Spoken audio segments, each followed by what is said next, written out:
یہ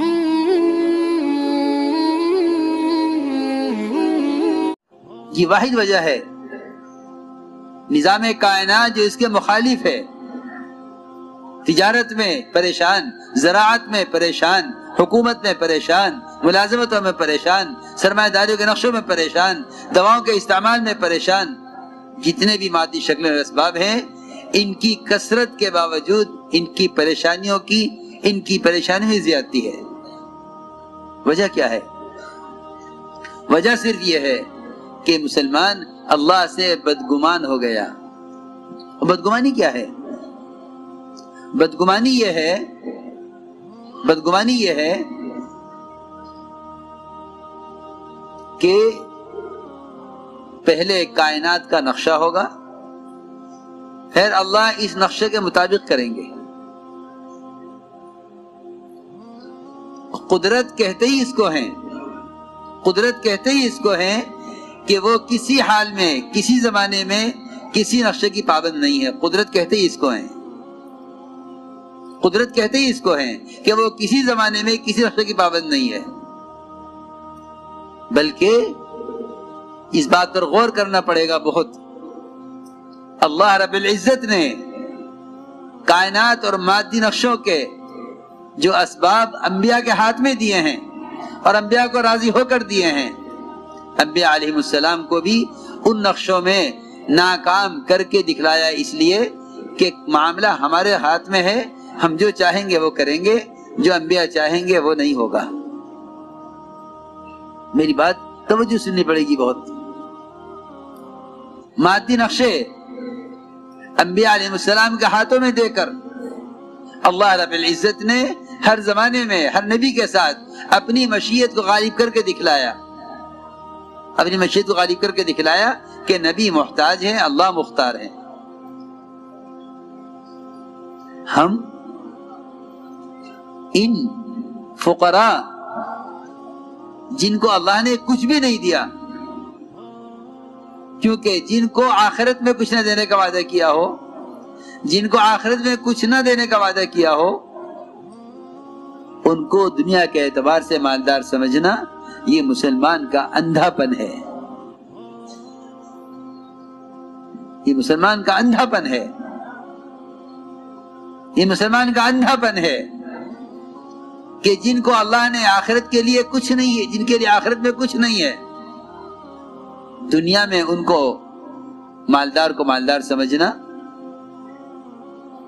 اور وزیر کو وزیر سمجھنا یہ مسلمان کا اندھا پن ہے۔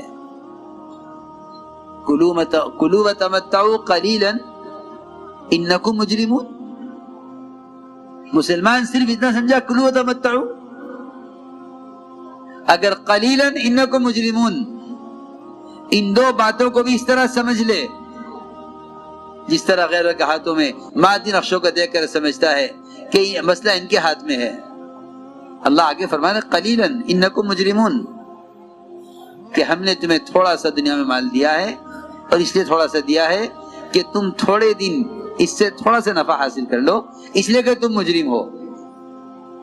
ابدی منافع، ابدی نعمتیں، ابدی حیات صرف ان مسلمانوں کے لیے ہے جو اللہ کو ایک مان کر اس کی اطاعت پر، نبی کے طریقے پر قائم رہیں، ان کے لیے ابدی نعمتوں کا وعدہ ہے۔ جو مسلمان یہ خیال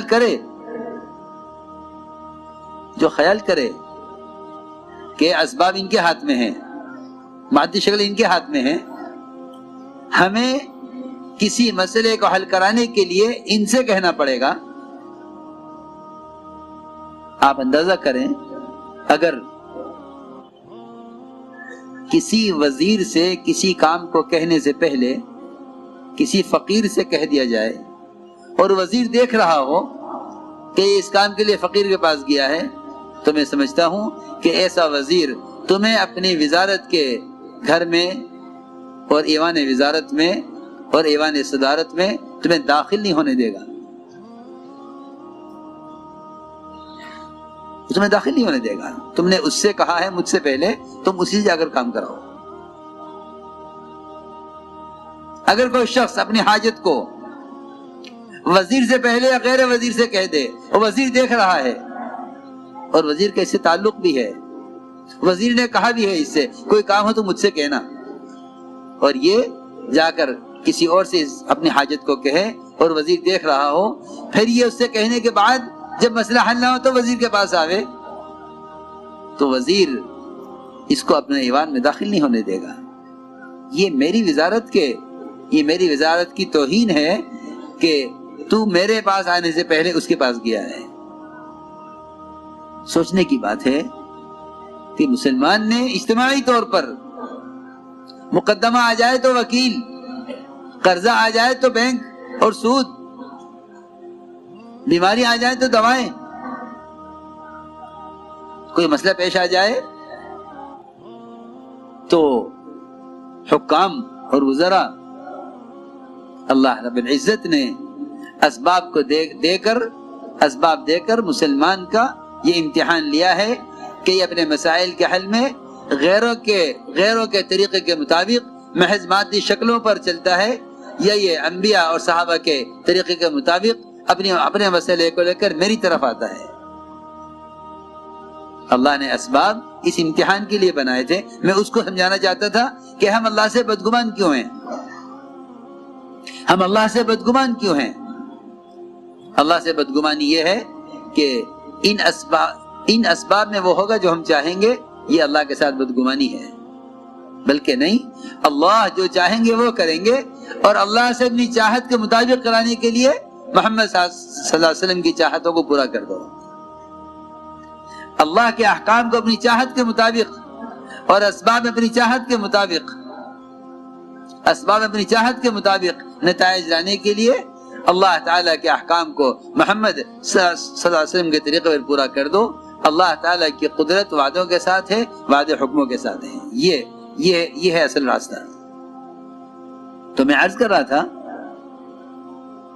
کہ وہ اسباب جو اللہ نے انبیاء علیہ السلام کو دیے ہیں، راضی ہو کر دیے ہیں، وہ اسباب جو اللہ نے انبیاء علیہ السلام کو دیے ہیں، راضی ہو کر دیے ہیں، جب ان اسباب میں بھی انبیاء علیہ السلام اپنی چاہت سے اللہ کی چاہت کا بغیر کچھ نہیں کر سکتے، تو جو اسباب اللہ نے غیروں کو ناراض ہو کر دیے ہیں، مسلمان اس میں اپنی چاہت کے مطابق کامیابیاں کیسے حاصل کر لے گا؟ سیدھی بات ہے، بہت موٹی سی بات ہے اور بہت یاد رکھنے کی، سمجھنے کی بات ہے۔ وہ اسباب جو اللہ نے انبیاء علیہ السلام کو راضی ہو کر دیے ہیں، جب انبیاء ان اسباب میں اللہ کی چاہت کے بغیر کامیاب نہیں ہو سکتے، تو مسلمان اس زمانے میں اپنے مسائل کے حل کے لیے ان اسباب سے کیسے امید لگائے بیٹھا ہے جو اسباب اللہ نے غیروں کو ناراض ہو کر دیے ہیں؟ خوب سمجھنا چاہیے۔ اللہ تعالیٰ نے اسباب دیے اس امتحان کے لیے، ہم دیکھتے ہیں کہ تو ہم اس میں کتنا یاد رکھتے ہو۔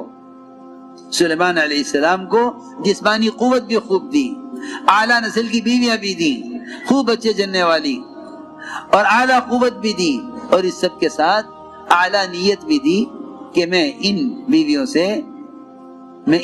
سے 100 مجاہد اللہ کے دین کی محنت کے لیے، ان بیویوں سے 100 مجاہد پیدا کرنا چاہتا ہوں۔ فوج پبلک سے نہیں بنانا چاہتے، بلکہ اپنی اولاد کو مجاہد بنانا چاہتے ہیں۔ نیت اتنی اچھی، ارادہ اتنا اچھا، اسباب پورے مہیا، اللہ کی طرف سے ملی ہوئی وہ قوت جو شاید اور انبیاء علیہ السلام کو نہیں ملی ہے، مادی اسباب سے، ہر اعتبار سے۔ حب لی ملک لا ينبغی لأحد من بعدی، ایسی بادشاہت ملی ہے۔ اللہ نے آزمایا، اسباب ہم نے دیے ہیں، یہ ان اسباب میں ہمارے بغیر کچھ کر سکتے ہیں؟ سلیمان علیہ السلام نے ارادہ نیک کیا، فرشتے نے یاد بھی دلایا کہ اپنے ارادے کو اللہ کی چاہت پر موقوف کر لو، انشاءاللہ کہہ لو، لیکن بھول گئے۔ 2 موقع ہیں سلیمان علیہ السلام کے بھولنے کے۔ ایک موقع دین کی محنت کے لیے اولاد کو پیدا کرنے کا، دوسرا موقع خوبصورت ترین گھوڑوں کے دیکھنے میں، اس موقع پر اشارہ کہنا بھول گئے، اس موقع پر عصر کی نماز بھول گئے. دو موقع ہیں. یہ بات بہت توجہ سننے کی ہے کہ اس زمانے میں کسی انسان کو وہ بادشاہت، وہ اسباب اور وہ اللہ کی مخلوق پر تسلط اور اختیار کسی کو بھی حاصل نہیں ہے جو علیہ السلام کو حاصل تھا. اللہ نے اس میں آزمایا. ہمیں کتنا یاد رکھتے ہیں؟ ہمیں ہماری عبادت میں کتنا یاد رکھتے ہیں چیزوں میں پڑھ کر، اور ہمیں اپنے ارادوں میں کتنا یاد رکھتے ہیں؟ یہ دو موقع اللہ کی طرف سے امتحان کے ہیں. ہمیں اپنی عبادت میں کتنا یاد رکھتے ہیں اور ہمیں اپنے مادی اسباب اور شکلوں میں کتنا یاد رکھتے ہیں.